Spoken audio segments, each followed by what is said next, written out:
मित्रों, आपकी बात आपके साथ राकेश मन त्यागी यूट्यूब चैनल के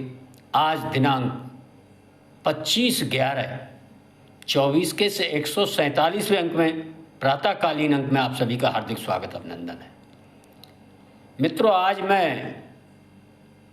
ये जो विगत चुनाव अभी संपन्न हुए हैं,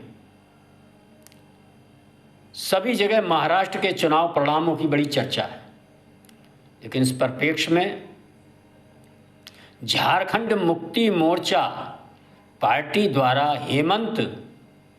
सोरेन के नेतृत्व में जब से झारखंड बना है, लगातार दूसरी बार पूर्ण बहुमत के साथ गठबंधन के साथ जो सरकार बनाने का दूसरी बार ये जो कारनामा किया है, इसके बारे में कुछ चर्चा कम हो पा रही है।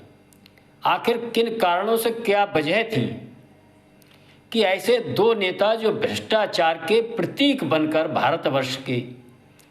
इस वर्ष जो वर्ष की शुरुआत हुई थी इसमें उभरे थे। उसमें एक थे दिल्ली के मुख्यमंत्री अरविंद केजरीवाल जी और दूसरे झारखंड के हेमंत सोरेन। दोनों को मित्रों जेल भी जाना पड़ा और जेल से बाहर भी आए। लेकिन इस क्रम में ऐसा क्या घटनाक्रम हुआ कि आखिर एक मुख्यमंत्री को कहीं भी सहानुभूति का लाभ नहीं मिल पाया, जो अपने को बहुत समझदार सियाना, मैं तो कहूँगा भारतीय राजनीति के सबसे सियाने राजनेताओं में शुमार होते हैं। बहुत कम समय में उन्होंने अच्छी सफलता प्राप्त की थी और एक सुदूरवर्ती वनवासी क्षेत्र से निकला हुआ व्यक्ति जो अपने समाज का पहनावा भी नहीं पहनता था, उस तरह से दिखना भी नहीं चाहता था, वह भूमि घोटाले के अंदर भ्रष्टाचार में लिप्त पाए गए और भी उन पर कई आरोप थे। अरविंद केजरीवाल शराब घोटाले में। मित्रों, एक हमारे समाज में हमारे बुजुर्गों द्वारा लगातार एक बात हम सबके ध्यान में लाई जाती है, डाली जाती है कि हमारे जीवन में जो भी निर्णय, जो भी घटनाक्रम होता है, भगवान करता है। भगवान हमारे लिए जो भी सोचता है वो अच्छा ही सोचता है। हो सकता है वो हमको उस समय खराब लग रहा हो वो निर्णय, वह प्रसंग, लेकिन जीवन का कोई भी क्षेत्र हो, हर जगह प्रभु जब हमारे बारे में निर्णय लेता है तो अंतोगत्वा जब उसका परिणाम सब्र के साथ हम लेते हैं, उसको भगवान का प्रसाद ग्रहण करके लेते हैं और उसको स्वीकारते हैं, तो उसका परिणाम ठीक ही आता है। लेकिन कुछ लोग हुआ करते हैं कि वह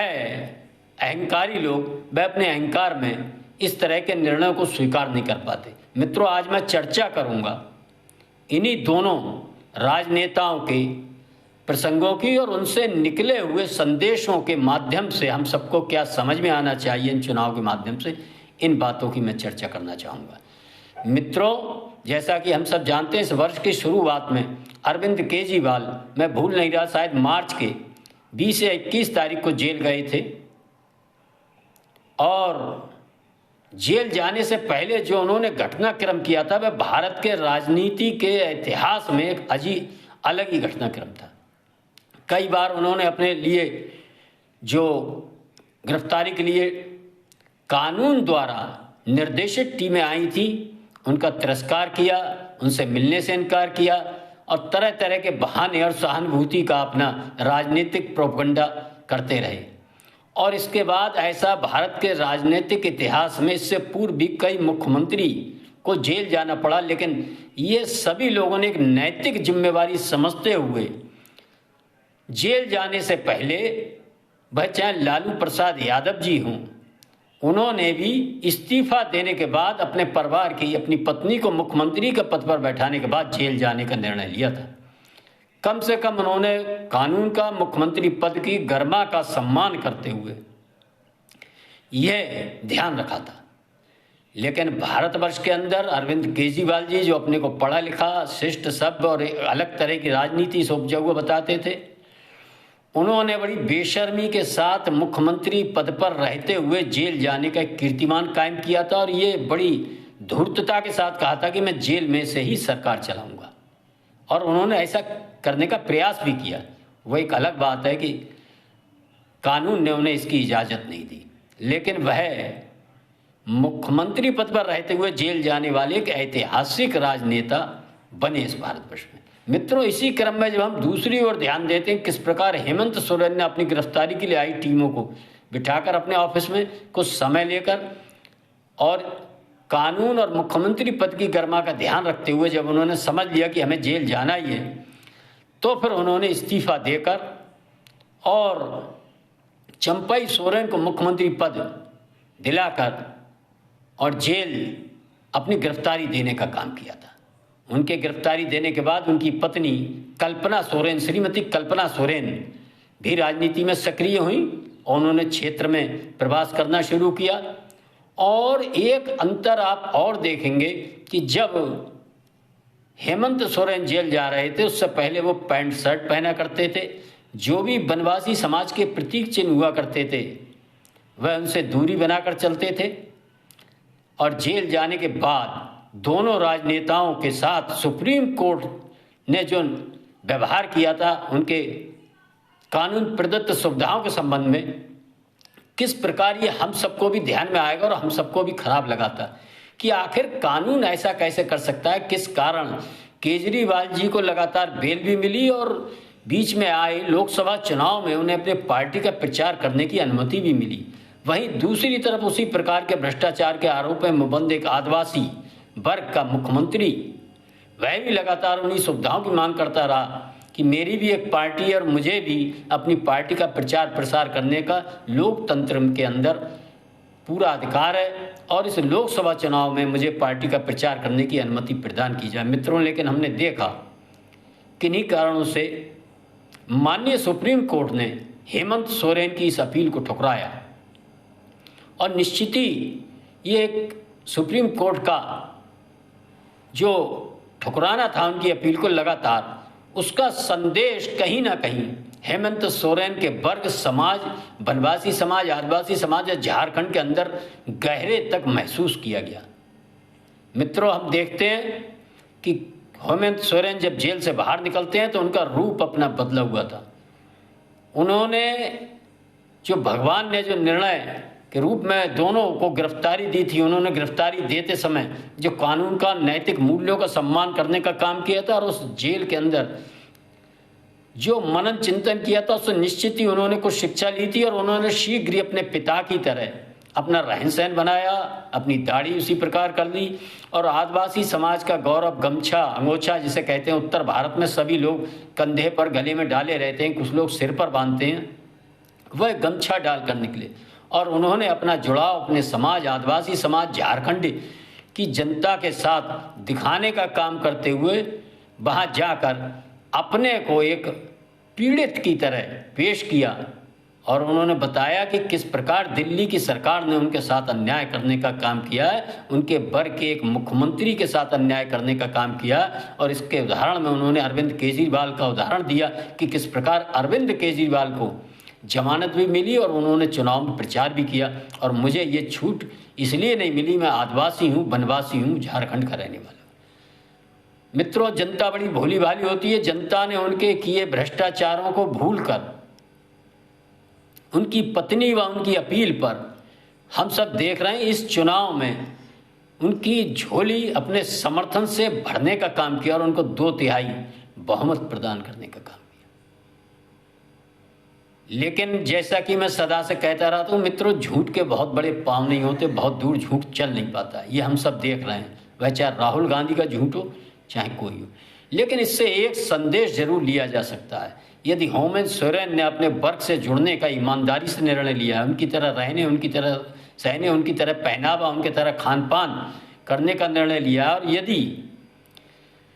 उनकी जनता ने जो उनको अपार समर्थन दिया उससे प्रेरणा लेकर उन्होंने जनता के हित के लिए आगे भविष्य में काम करने का अपनी गलती मानते हुए निर्णय लिया तो वह स्वागत योग्य कदम है। और यदि उन्होंने केवल जनता को ठगने के लिए इस प्रकार का झूठा आडंबर, झूठा पहनावा और ये जो झूठ फैलाया है, इसको यदि उन्होंने सफलता का आधार माना तो आप देखेंगे निश्चित ही वह पुनः, जिस प्रकार पुनः मूषको भव वाली कथा है, वह पुनः उसी जगह खड़े होंगे जहां से वो चले थे। मित्रों, इस क्रम में हम सब देखेंगे कि कोई भी सही जो भी अपने पिता, अपने परिवार, अपने वर्ग, अपनी पार्टी कि नीति रीति सिद्धांत, अपने वर्ग का पहनावा, ऐसे सब चीज़ों से दूर होकर अलग रास्ता अपने निजी हित के लिए, निजी स्वार्थ के लिए बनाता है, उसका हश्र भारतीय राजनीति में बहुत खराब होता है। इसका नवीनतम उदाहरण जनाब उद्धव ठाकरे का जो हाल हुआ है महाराष्ट्र के अंदर, वह हमसे देख सकते हैं। उन्होंने कैसे अपनी पिता की विरासत, कैसे अपने पिता के सिद्धांत, कैसे अपनी शिवसेना जैसी पार्टी को और अपने आप को जनाब उद्धव ठाकरे में परिवर्तित किया, और उसका क्या परिणाम उनके साथ हुआ ये हम सब ने देखा है। इसी क्रम में हम सब देखेंगे किस प्रकार राहुल गांधी ने लगातार कांग्रेस जैसी पार्टी, जो इस देश की आज़ादी दिलाने वाली एक महत्वपूर्ण कड़ी थी, और कांग्रेस का नाम राष्ट्रभक्ति, देशभक्ति के साथ जोड़ा जाता था, किस प्रकार आज कांग्रेस पार्टी के नेताओं ने इसको हर देशद्रोही काम से अपने को जोड़ने का काम किया। सनातन विरोध, भगवान राम का विरोध, भगवान राम के मंदिर का विरोध, यहाँ के वैज्ञानिकों, सैनिकों की उपलब्धियों का विरोध करते करते किस प्रकार इस पार्टी के नेता श्रीमान राहुल गांधी ने आज कांग्रेस पार्टी को मुस्लिम लीग पार्टी बनाने के रास्ते पर पूरी तरह बहुत तेजी से चलने का काम किया, ये हम सब देख रहे हैं। और इस कारण अपने नीति रीति सिद्धांतों को छोड़ने के कारण उनकी पार्टी व उनकी राजनीति का क्या असर हो रहा है, ये भी हम सब देख रहे हैं। झूठ झूठ छल प्रपंच। आज जो शीतकालीन लोकसभा का दिवस सत्र है, उसमें भी हम देखेंगे कि किस प्रकार वो लगातार जो अपना झूठ करते रहते हैं वो करेंगे, ये भी देखना दिलचस्प होगा, लेकिन उससे उनका कोई राजनीतिक भला नहीं होगा। मित्रों, जो मैंने अपनी बात शुरू की थी कि भगवान जो भी निर्णय हम सबके लिए लेता है, उस निर्णय को उसका प्रसाद समझकर स्वीकार करना चाहिए और सब्र के साथ अपना कर्म करते रहना चाहिए। समय आने पर भगवान का वही निर्णय हमें आशीर्वाद बनकर आता हुआ प्रतीत होता है। इसका उदाहरण देखना तो हमको महाराष्ट्र के अंदर देवेंद्र फडणवीस का व्यवहार देखना चाहिए। किस प्रकार 14 से 19 तक जो व्यक्ति मुख्यमंत्री रहा, 19 के बाद भी मुख्यमंत्री रहा, और उसके बाद जो राजनीतिक परिस्थितियां आई उनके अनुरूप उनकी सरकार गई, और उसके बाद दोबारा उनकी सरकार बनाने का मौका आया तो उन्होंने पार्टी के निर्देशानुसार और एक कुछ कड़वा निर्णय अपने निजी अहंकार, निजी हितों को ऊपर रखकर उप मुख्यमंत्री बनना भी स्वीकार किया। और पूर्णतः जो 2-2.5 वर्ष मिले उसमें संघर्ष और जनता के साथ जुड़ने का काम करते हुए, अपनी राजनीतिक दल के नीति रीति सिद्धांतों के तहत काम करते हुए किस प्रकार एक बड़ी सफलता प्रदान की दिलाई अपनी पार्टी को, ये हम सब ने देखा है। मित्रों, देवेंद्र फडणवीस जैसा नेतृत्व भारतवर्ष के किसी भी राजनीतिक दल पर नहीं है। ये भारतीय जनता पार्टी जैसी पार्टी में ही संभव है, जहां व्यक्ति, जहां की नेता अपने निजी हित से ऊपर दल हित और दल हित से ऊपर राष्ट्र हित को रखकर काम करते हैं। मित्रों, इन सब चीज़ों से हमको अपनी संस्कृति के अंदर जो हमारे पूर्वजों द्वारा कुछ बातें बताई गई हैं उन पर विश्वास आता है कि भगवान जो भी निर्णय हमारे सबके संबंध में लेता है, वह निर्णय उस समय हमको कड़वे लगते होंगे, लेकिन वह समय आने पर यदि हम अपना विचार और मंथन और दृष्टि सही रखें तो वो ठीक होता है। मैं एक बार पुनः आपका ध्यान आपको ले जाऊंगा दिल्ली के मुख्यमंत्री अरविंद केजरीवाल, जो जेल जाने के कारण और जेल मुक्ति के कारण जो सहानुभूति झारखंड जेएमएम के नेता हेमंत सोरेन को मिली, आखिर वो अरविंद केजरीवाल को क्यों नहीं मिल पाई। अरविंद केजरीवाल लोकसभा चुनाव में भी वोट मांगे थे, चाहे पंजाब हो, दिल्ली हो, गुजरात हो, गोवा हो, लेकिन उनको कहीं भी सफलता उस हिसाब से प्रदान नहीं मिली। जनता ने दी जिस प्रकार से वो समझ रहे थे कि जेल जाने के कारण जनता मेरे प्रति दीवानगी की हद तक सहानुभूति की लहर चलाएगी और सारी जगह मेरी पार्टी विजयी होगी। आज भी वो राजनीति के जिस हाशिए पर पड़े नजर आ रहे हैं, और आप देखेंगे आने वाले समय में निश्चित ही उनकी स्थिति राजनीति में जनाब उद्धव ठाकरे से भी खराब होने वाली है। ये हम सब दिल्ली के चुनाव में देखेंगे, और एकमात्र उसका कारण यह, जो व्यक्ति सार्वजनिक जीवन में रहते हुए, ठीक है, आप भ्रष्टाचार के आरोप में पाए गए या किसी अन्य आरोप में पाए गए, और जेल जाने का, लेकिन कम से कम कुछ नैतिक दायित्व हम सबके हुआ करते हैं। आप